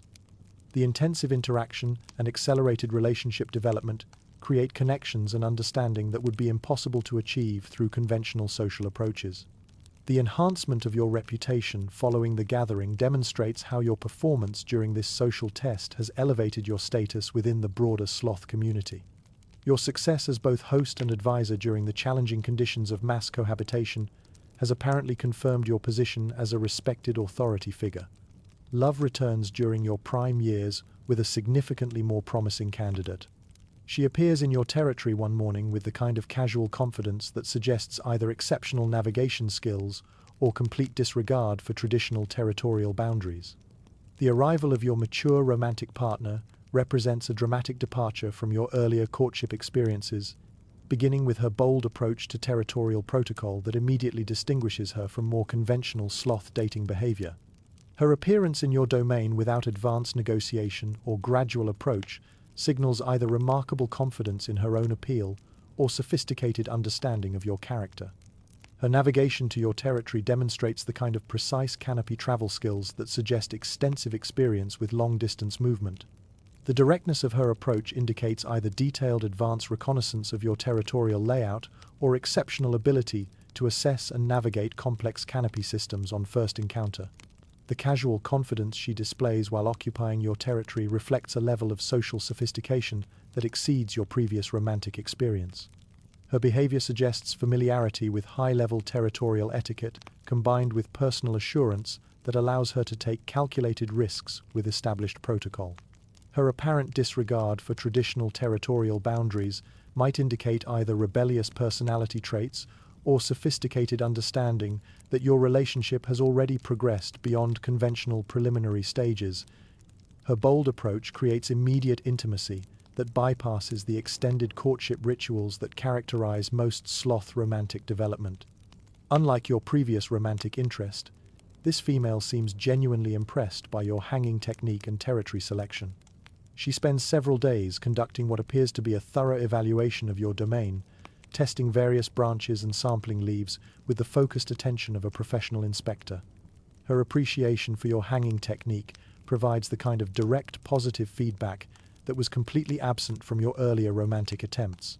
Her obvious recognition of your technical skills creates immediate connection based on shared understanding of the sophisticated aspects of advanced canopy living. Her evaluation of your territory demonstrates the kind of systematic assessment approach that suggests genuine interest in long-term relationship potential. Her thorough inspection indicates that she's considering not just immediate attraction, but the practical compatibility factors that determine relationship sustainability. The professional quality of her territorial inspection reflects sophisticated understanding of the complex factors that determine canopy living quality. Her systematic approach to evaluating your domain suggests that she possesses the kind of environmental expertise that makes her a worthy partner for someone of your territorial accomplishments. Her focused attention during the evaluation process creates a sense of being truly seen and appreciated that contrasts dramatically with the indifference that characterized your previous romantic experience. Her obvious investment in understanding your lifestyle achievements provides the kind of validation that makes meaningful relationship development possible. Your courtship this time involves actual interaction. You engage in synchronized hanging, a complex dance that requires perfect timing and mutual trust. When done correctly, synchronized hanging creates a kind of gentle, swaying rhythm that's apparently quite romantic in sloth terms. The progression to synchronized hanging represents a quantum leap in romantic sophistication compared to your previous courtship attempts. This advanced technique requires not just individual skill, but the kind of interpersonal coordination that develops only through genuine mutual understanding and trust. The complexity of synchronized hanging involves perfect timing of position changes, weight distribution adjustments, and breathing patterns that create unified movement sequences. The technical challenge of maintaining coordination while hanging requires focus and cooperation that deepens emotional connection through shared achievement. The gentle swaying rhythm that results from successful synchronized hanging apparently triggers psychological and physiological responses that create genuine romantic bonding. The motion patterns involved seem designed to promote relaxation and intimacy while demonstrating mutual competence and compatibility. The romantic appeal of synchronized hanging in sloth culture reflects the species' appreciation for activities that combine technical sophistication with peaceful, meditative qualities. The practice represents the perfect synthesis of practical skill demonstration and intimate emotional connection that characterizes mature sloth relationships. The relationship develops at a pace that makes your previous romantic attempt look hasty. You spend weeks learning each other's preferred hanging styles, sharing optimal leaf selection techniques, and engaging in the kind of wordless communication that suggests either deep understanding or mutual confusion. The extended timeline of your mature romantic development reflects both the natural patience of sloth relationships and the sophisticated compatibility assessment that characterizes adult partnerships. The weeks invested in learning each other's preferences create a foundation of understanding that supports long-term relationship sustainability. Your exploration of each other's hanging styles involves detailed sharing of the technical knowledge and personal preferences that define individual approaches to canopy living. This exchange of expertise creates both practical benefits and emotional intimacy through the sharing of specialized knowledge. The communication that develops between you operates on levels that transcend conventional language, involving subtle position adjustments, timing cues, and shared responses to environmental conditions that create understanding without explicit verbal exchange. The ambiguity about whether this represents deep connection or mutual confusion reflects the mysterious nature of successful sloth relationships. The arrival of your offspring transforms your carefully organized territory into something resembling a very slow-moving daycare center. Your partner demonstrates child-rearing techniques with the same methodical approach she brings to everything else, turning your formerly peaceful domain into a center for advanced hanging education. The transformation of your territory from adult sanctuary to family environment requires comprehensive reorganization of spatial arrangements, safety protocols, and daily routines that accommodate the needs of young sloth development. Your carefully optimized adult lifestyle must adapt to include the unpredictable requirements of child rearing without losing the essential characteristics that made your territory attractive in the first place. Your partner's approach to child rearing reflects the same systematic competence that initially attracted your romantic interest, applied now to the complex challenges of sloth parenting. Her methodical techniques create structured learning experiences that promote proper development while maintaining the kind of environmental safety that protects young sloths from the numerous dangers of canopy life. The conversion of your domain into a center for hanging education involves identification of locations suitable for safe practice of essential sloth skills, creation of graduated challenge sequences that promote skill development, and establishment of backup safety systems that prevent the kind of accidents that could prove catastrophic for inexperienced young sloths. Your role in this process is somewhat unclear, but apparently crucial. You provide what might be called moral support, territory security, and occasional backup hanging demonstrations when your partner needs a break. Your offspring, meanwhile, seems determined to test every safety feature of your carefully planned territory. The ambiguity of your parental role reflects both the natural uncertainty that accompanies first-time parenthood and the traditional division of child-rearing responsibilities that characterizes sloth family structures. Your contributions, while less defined than your partner's systematic approach, prove essential for creating the comprehensive support system that successful child-rearing requires. Your territory security responsibilities involve maintaining awareness of potential threats while ensuring that protective measures don't interfere with the educational activities that promote proper child development. The balance between safety and learning opportunities requires constant adjustment as your offspring's capabilities and curiosity develop. Your backup hanging demonstrations serve both practical and emotional functions, providing alternative teaching approaches when your partner's methods prove insufficient, while offering your offspring multiple examples of proper technique development. These demonstrations also allow your partner periodic rest from the intensive attention that effective child-rearing requires. Your offspring's determination to test every safety feature of your territory creates ongoing challenges that require constant vigilance and periodic system upgrades. Each new development in your child's abilities reveals previously unidentified safety risks that must be addressed through territorial modifications or enhanced supervision protocols. Watching your child learn to navigate the canopy provides a perspective on your own journey that's both humbling and mildly terrifying. Every mistake you made, every poor branch choice and navigation error is apparently genetic and destined to be repeated with interest. The recognition of your own developmental patterns reflected in your offspring's learning process creates profound awareness of the continuity that connects sloth generations through shared experiences and inherited behavioral tendencies. Your child's mistakes mirror your own early errors with accuracy that suggests genetic programming of learning approaches. The humbling aspect of observing your child's development comes from recognition that the expertise you've achieved through years of experience will need to be relearned by each new generation through the same process of trial and error that characterized your own journey. Your accumulated wisdom cannot be directly transferred but must be discovered independently through personal experience. The mildly terrifying realization that your child will repeat your mistakes with interest reflects parental anxiety about the amplification effect that seems to characterize inherited behavioral patterns. Each generation apparently improves upon both the successes and failures of their predecessors, creating potential for both enhanced achievement and more spectacular errors. You've achieved what can only be described as sloth seniority.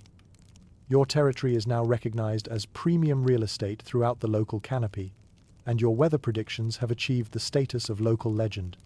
Younger sloths make pilgrimages to observe your hanging technique, and even other species seem to regard you with a certain respect. Your daily routine has evolved into something approaching ritual. You wake at precisely the moment when the forest light shifts from pre-dawn grey to actual morning gold. Your first hour is dedicated to what might be called meditation, but is actually just hanging very thoughtfully while surveying your domain. The forest has changed around you over the years. Trees have grown, fallen, been replaced by new growth. Some of your favorite hanging spots have disappeared, claimed by time and weather, while new opportunities have emerged. You've adapted to these changes with the kind of patient flexibility that comes from years of experience with the impermanence of good branch real estate. Without quite meaning to, you've become a teacher. Young sloths appear in your territory with increasing frequency, apparently seeking wisdom or at least examples of proper hanging technique. You find yourself demonstrating advanced maneuvers that you've perfected over the years. The all-weather hang, the camouflage position, the emergency grip that can save you from unexpected branch failure. Your teaching style has evolved to match your personality. Minimal verbal instruction, maximum practical demonstration, and the kind of patient repetition that suggests either great wisdom or the inability to remember whether you've already shown them something. One particularly promising student spends an entire season in your territory, mastering not just your hanging techniques but your approach to weather prediction and territory selection. When she finally moves on to establish her own domain, you feel something that might be pride or might just be relief at having your peaceful routine restored. The rainforest around you has begun to show signs of change that go beyond the normal cycles of growth and renewal. New sounds intrude on the traditional forest symphony. Distant mechanical noises, unfamiliar chemical scents, and the kind of disturbances that suggest the human world is expanding its influence. Your response to these changes is characteristically sloth-like. Careful observation, gradual adaptation, and the kind of patient endurance that has served your species well for millions of years.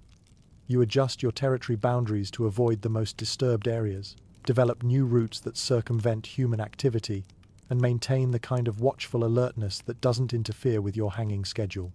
Some of your neighbors are less adaptable. A family of howler monkeys relocates entirely, their daily concerts moving to a more distant part of the forest. Several bird species alter their migration patterns, and even the butterflies seem to have revised their preferred flight paths. You've developed what can only be described as a supernatural relationship with the forest's seasonal rhythms. You can predict not just weather, but the subtle changes in leaf chemistry that affect flavor and nutrition, the timing of fruit seasons that influence forest politics, and the migration patterns of various species that create opportunities and challenges for territory management. Your seasonal preparations have become legendary in efficiency. You select dry season shelter months in advance, anticipate food shortages before they develop, and position yourself to take advantage of seasonal opportunities that less experienced sloths miss entirely. During one particularly challenging dry season, your advanced planning proves so effective that you become an unofficial resource for the broader forest community. Other animals seem to regard your territory as a kind of stability anchor, a place where traditional forest rhythms continue despite external pressures. As you enter your 15th year, the concept of legacy begins to occupy your thoughts during the longer hanging sessions. Not in any grandiose sense, you're still a sloth, after all, but in the practical matter of what knowledge and wisdom you might pass along to ensure the continuation of proper sloth practices in an increasingly uncertain world. You begin to notice that your influence extends beyond direct teaching. The territorial boundaries you've established have created a kind of template that other sloths reference when establishing their own domains. Your weather prediction methods have been adopted throughout the local sloth community, and your selective pruning of certain branches has actually improved the overall health of several key trees. The realization dawns slowly that you've become something more than just an individual sloth maintaining a territory. You've become a custodian of sloth culture, a living repository of traditional knowledge adapted for modern forest realities. With recognition of your elder statesman status comes an unexpected burden, the weight of being consulted on matters that extend beyond your immediate territory. When territorial disputes arise between younger sloths, they increasingly look to you for arbitration. When environmental changes threaten traditional food sources, your opinion carries unusual weight in community discussions. You handle these responsibilities with characteristic sloth pragmatism. Your judgments are slow, considered, and usually involve long periods of hanging very still while appearing to contemplate the complexities of the situation. The fact that you might actually just be digesting lunch doesn't diminish the respect accorded to your eventual pronouncements. Your decisions tend toward conservation of energy and preservation of traditional ways, modified only when absolutely necessary to accommodate changing circumstances. This approach proves remarkably effective, possibly because it matches the natural sloth inclination toward minimal intervention and maximum observation. In your mature years, you've developed what might be called a sloth philosophy, though it remains largely unspoken and consists mainly of deeply held convictions about the proper way to exist in the world. These principles have evolved through years of patient observation and practical experience. The forest provides everything necessary for contentment, but only for those who understand its rhythms and respect its limitations. Haste creates more problems than it solves, and most problems solve themselves if you wait long enough while hanging in a comfortable position.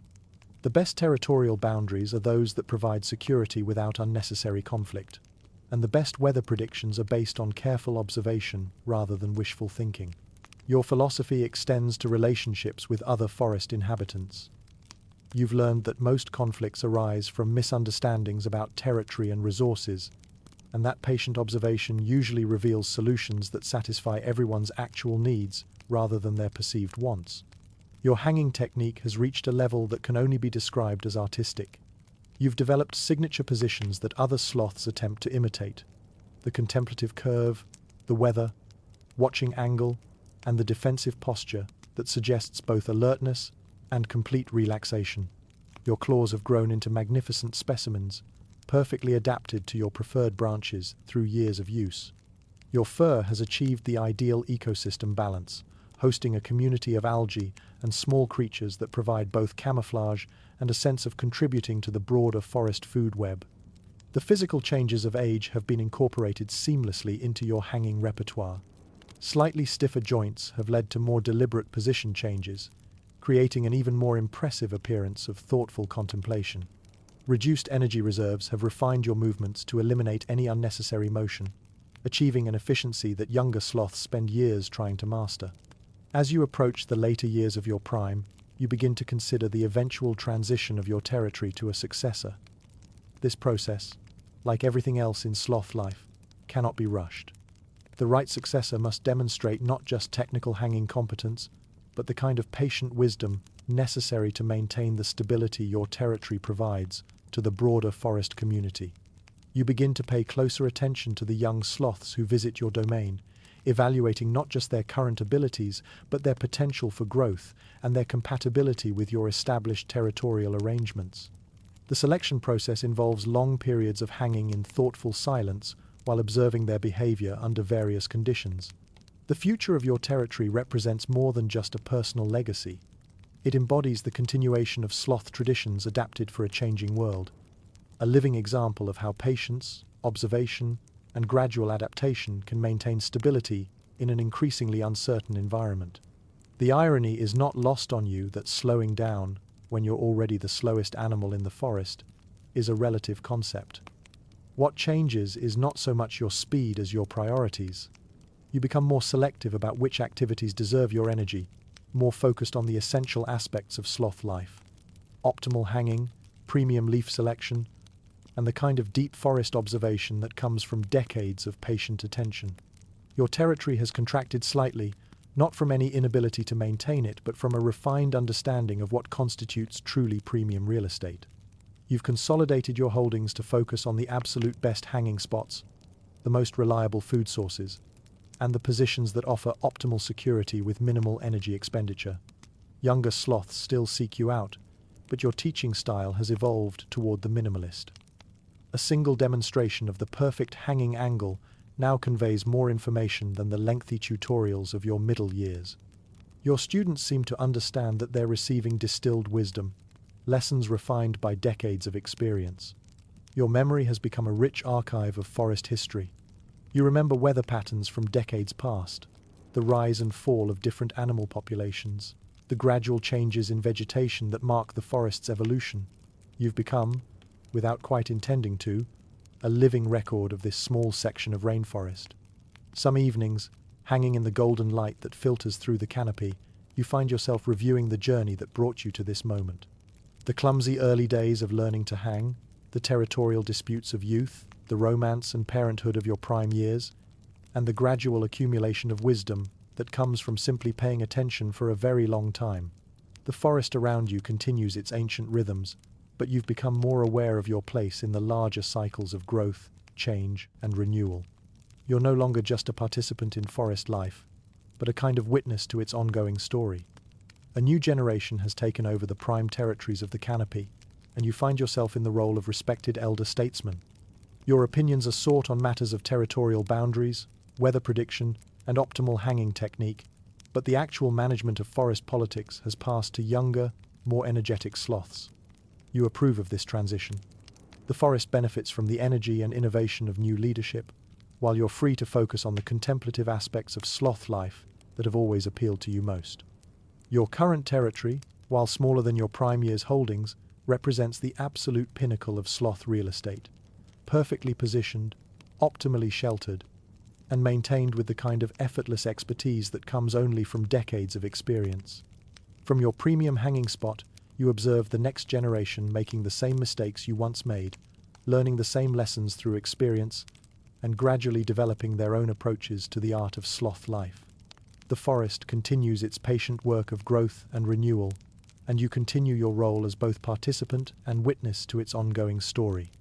Your legacy, such as it is, lives on in the hanging techniques you've passed down, the territory management strategies you've demonstrated, and the patient approach to forest life that defines the sloth way. You've contributed to the great continuity of sloth wisdom, adding your own small chapter to a story that stretches back millions of years and will continue long after your individual hanging days are done. In your final years, you discover what can only be described as the perfect branch. It appears in your territory as if by magic. A Cecropia limb that offers optimal sun exposure, perfect wind resistance, stunning views of the canopy, and the kind of hanging comfort that represents the pinnacle of sloth engineering. This branch becomes your headquarters, your observatory, and your legacy. From this position, you can see most of your life's territory, watch the ongoing drama of forest politics, and observe the seasonal rhythms that have shaped your entire existence. It's a branch worthy of a sloth of your experience and reputation. Your daily routine simplifies to its essential elements. Wake on the perfect branch, survey the forest from the perfect branch, select premium leaves within easy reach of the perfect branch, and spend the evening hours engaged in the kind of deep contemplation that the perfect branch seems to inspire. Your final rainy season unfolds with the kind of perfect timing that suggests the forest itself is collaborating in your graceful exit. The storms are dramatic but not comfortable. The new growth provides exactly the right mix of variety and familiarity, and the forest community seems to understand that they're witnessing the end of an era. You spend these last months consolidating your life's observations into a kind of final wisdom. Your weather predictions achieve perfect accuracy. Your territorial advice proves universally sound, and your hanging demonstrations represent the absolute pinnacle of sloth technique. You've become what every sloth aspires to be, the perfect expression of sloth-ness. Your departure from the forest stage is as unhurried and dignified as everything else in your sloth life. There's no drama, no struggle, just a gradual transition from active participation to peaceful observation to the kind of deep rest that follows a life well hung. The forest continues around you, other sloths move into your former territory, and the great cycles of growth and renewal proceed as they have for millions of years. Your contribution to this ongoing story has been thoroughly sloth-like, patient, persistent, and focused on the essential business of living well within the constraints and opportunities of your particular corner of the world. Your perfect branch remains, marking the spot where one particularly successful sloth achieved the kind of peaceful, dignified existence that represents the highest achievement of your species. Future generations of sloths will discover this branch, recognize its exceptional qualities, and perhaps wonder about the sloth who had the wisdom and patience to find it. The forest keeps its own records, written in growth rings and migration patterns, in the gradual shifts of territorial boundaries, and the slow evolution of hanging techniques passed from one generation to the next. Your story becomes part of this larger narrative, a single thread in the complex tapestry of rainforest life. Your descendants carry forward the lessons you taught through demonstration: patience in the face of urgency, dignity in the presence of chaos, and the deep satisfaction that comes from mastering the art of living slowly in a world obsessed with speed. The perfect branch remains, weathered but sturdy, marking the place where one sloth achieved the kind of quiet mastery that represents the best of your species. Other animals pause there sometimes, perhaps sensing the echo of a life lived with exceptional attention to the essential elements of forest existence. Somewhere in the canopy, a young sloth is learning to hang, making the same mistakes you once made, and beginning the long, patient journey toward their own version of sloth wisdom. The great cycle continues, unhurried and eternal, in the way that only a sloth would truly appreciate. The forest approves. It has time for stories like yours,